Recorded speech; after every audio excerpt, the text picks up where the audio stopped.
치근활택술이죠. 잇몸 하반부에 있는 치근 부위에 있는 치석을 제거하는데 이거부터는 이제 의사가 하는 거예요. 안녕하세요. 내 인생 치과 외과 원장 시장훈입니다. 오늘은 잇몸 치료에 대해서 또 말씀드리려고 해요. 잇몸 치료. 네, 여러 번 저희가 촬영을 했죠, 사실은. 이 원장님도, 이동욱 대표원장님도 촬영했고, 저도 촬영을 했고, 저는 이제 임플란트 관련해서 이제 주로 말씀을 드렸던 것 같고, 잇몸 치료가 굉장히 중요하고 기본되는 진료예요. 근데, 이거를 아예 그냥 안 하는 치과도 있는 것 같고, 그래서 환자분들이 생각보다 저희 치과 이제 신환, 새로 오신 분들 신환이라고 하거든요. 근데 오시면 이제 치과 치료를 굉장히 많이 받았던, 저희는 이제 엑스레이 보면 대충 알잖아요. 씌었던 거, 떼었던 거, 막 등등등 굉장히 많고, 최근에도 치과를 다녔다고 하시는 분들조차도 잇몸 치료에 대해서 저희가 설명해야 되는 경우가 대부분이에요. 그러니까 잇몸 치료가 뭔지에 대해서. 이게 좀 안타까운 현실인 거죠. 왜냐면 이제 스케일링은 다 아시잖아요. 환자분들이 다 아시니까 스케일링은 많이 하고 있다는 거예요. 모든 치과에서. 왜냐? 스케일링은 치과 위생사의 업무거든요. 물론 이제 이것도 치과 위생사가 안 하는 경우도 있긴 하지만 치과 위생사의 업무이기 때문에 이제 의사의 손을 거치지 않기 때문에 많이 하는 것 같아요. 왜냐면 위생사 시키고 의사는 다른 일을 할 수 있기 때문에. 근데 잇몸 치료는 이제 의사의 몫이에요. 의사의 몫. 예. 근데 이제 의사의 몫인데 그게 제가 조금 요즘에 이제 조금 의심이 되는 부분은 의심이에요.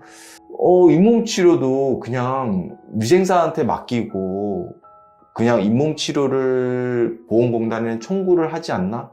이런 이제 합리적인 의심이 드는 거죠. 왜냐면 이제 그 잇몸 치료 수가가 그래도 싸긴 하지만 그래도 청구를 하면은 그래도 그게 작은 게 쌓여서 꽤 작지 않은 한 달에 쌓이면은 그렇게 금액이 되는데 이거를 치과에서 계속 안 할까? 이런 생각은 드는 거예요. 근데 환자분들은 잇몸 치료, 저희 치과에 오는 대부분의 거의 90% 이상의 환자분들은 잇몸 치료에 대해서 들어본 적도 없고 받아본 적도 없다. 근데 실제로 제가 알기로는 그래도 국민건강보험공단에 청구되는 잇몸 치료의 그거는 꽤 많은 걸로 알고 있거든요. 근데 환자는 모른다. 받아본 적도 없다. 그러면 이제 그럴 가능성이 충분히 있다는 거죠. 그냥 이게 의사의 업무인데 위생사가 하고 있지 않나. 둘 중에 하나죠. 그러니까 제가 앞에서 말씀드린 것 같이 그냥 아예 정말 잇몸 치료 자체를 하지도 않고 청구도 하지 않거나 아니면은 의사의 업무인데 위생사한테 시켜서 이게 제대로 된 잇몸 치료가 안 되고 있거나 둘 중에 하나인 거죠. 그래서 제가 잇몸 치료에 대해서 영상에서 여러 번 말씀드렸는데 다시 한번 말씀드리면은 다른 치과에서 최근에 임플란트 3개 하셨대요. 근데 저희 치과에 오신 거는 잇몸이 부어서 오셨어요. 잇몸이 이제 여기 부위 잇몸이 부으셨는데 그리고 요런 거칠거칠한 게 이제 치석이에요. 치석 덩어리가 이제 사실은 잇몸 거의 여기 있으면 여기까지 있는 거죠. 원래 여기 있던 잇몸이 여기까지 내려간 거죠. 이제 이 치아도 둘 다 뽑아야 되는 상황인 거죠. 그래서 과거 영상에도 말씀드리겠지만 임플란트 잘 심고 없는 걸 잘하는 것도 중요하지만 남아있는 치아들이 더 중요한 거잖아요, 사실은. 남아있는 치아들을 뽑지 않고 잘 쓰려면 잇몸 치료를 하셔야 되는데 그게 전혀 안 됐던 거죠. 그래서 잇몸 치료에 대해서 제가 다시 말씀드리면은 1단계 잇몸 상반부에 있는 치석만 제거하는 건 스케일링이에요. 근데 2단계 치근활택술이죠. 잇몸 하반부에 있는 치근 부위에 있는 치석을 제거하는데 이거부터는 이제 의사가 하는 거예요. 약간 스케일링보다는 조금 더 깊게 들어가는 거예요. 잇몸 밑에를 건드리는 거기 때문에 위생사가 하면 안 되는 진료죠. 제가 영상 초반에 말씀드린 것 같이 거의 저희 치과 오시는 환자분의 90% 이상 최근에 치과 다녔든 안 다녔든 간에 잇몸 치료라는 걸 받아본 적도 없고 해본 적이 없다고 말씀을 하시는 거죠. 그래서 이 영상을 보시는 분들 중에서 내가 요즘에 치과를 많이 다니고 뭔가 스케일링 받고 그 위에 이렇게 하는 것 같은데 잇몸 치료를 한 번도 받아본 적이 없다. 특히나 이제 40대, 50대 넘은 분들 중에서.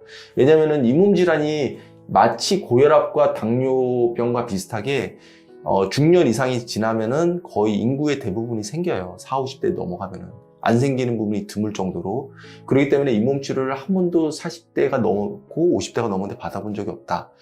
그러면은 한 번쯤은 그래도 치과에 제대로 좀 검진을 받아보시는 게 좋지 않나. 스케일링으로만 해결되는 분들도 있긴 하겠지만 그런 분들이 생각보다 비율은 많지 않고 잇몸 치료를 꼭 받으신 걸 좀 권장드리고, 그리고 그 잇몸 치료는 스케일링 이후부터는 반드시 의사가 해야 된다. 뭐 잇몸 치료 할게요 그러면서 위생사가 했던 그런 경험이 있다든지 기억이 있다면 그거는 잇몸 치료를 받은 게 아니니까 그거는 좀 제대로 된 잇몸 치료를 좀 받을 것을 적극 권장드립니다. 그래서 항상 궁금한 거는 뭐 댓글이라든지 저희 치과로 문의 부탁드립니다. 감사드립니다.